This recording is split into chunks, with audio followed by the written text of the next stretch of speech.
Ako pare, bakit ako ito yung makasigaw? Akala mo kung sino. Ako'y nagdududa sa'yo kung talagang kaibigan kita eh. Eh, nakakaya mabubulaan tayo ng mga tao, mga bisita yan. Tapos kung ano nung ginagawa mo rin. Alam natin ito pare ay pangalawang DVD na ito, DCD. Pero kahit na sa harapan ng camera ngayon, huwag mo ko hiyain. Ako'y kasama simula ng 27 taon. Pare, kaya ako ginagawa yan. Ayoko mapahiya tayo. Kaibigan kita. Natulo, kaya nga ako nagkaganyan dahil kaibigan mo ako eh.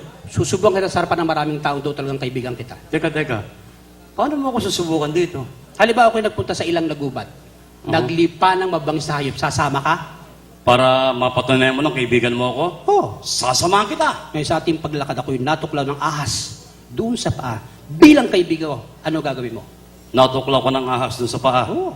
Bilang kaibigan mo, hihiwain ko yung sugat, sisipsipin ko yung kamandag, mabuhay ka lang.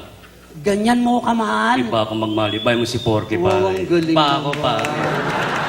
Sa paglakad natin uli, natuklaw ng mga ahas. Saan? Sa hita. Sa hita. Yes. Katulad nung una, hihiwain ko yung sugat, sisipsipin ko yung kamandag, mabuhay ka lang. Ganyan mo kamahal. Iba ako, pare, iba Oo, ako. galing. Iba ako. Sa paglakad natin uli, natuklaw ng mga ahas. Saan naman yun? Sa puwet. Saan? Sa puwet. Sa puwet. Ba't ang laki ng katawan mo? Sa puwet ka pa nagpataklaw? Ito raw ba naman yung ahas sa tutuklaw? Sa puwet!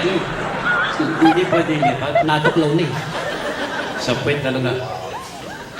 Ikaw, Brad, gusto mo palipayan? Yung sama yun, na kumukuha eh. Sa puwet! Oh, Hiwain ko yung sugat! oh. Sisipsipin ko yung kamandag kahit nalipit ko pa ng bayabas siya. Ano, kamahal? Oo! Pero ito pare, huling-huli na. Ano naman? Natuklaw na ng walang ahas na yan. Saan naman ngayon? Doon kay chairman sa dinong barangay Tano. Doon ka tinuklaw! Mismo.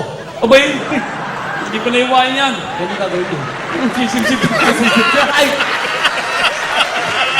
Nakakahaway ko Alam ko mahihain kayo pumalakpa.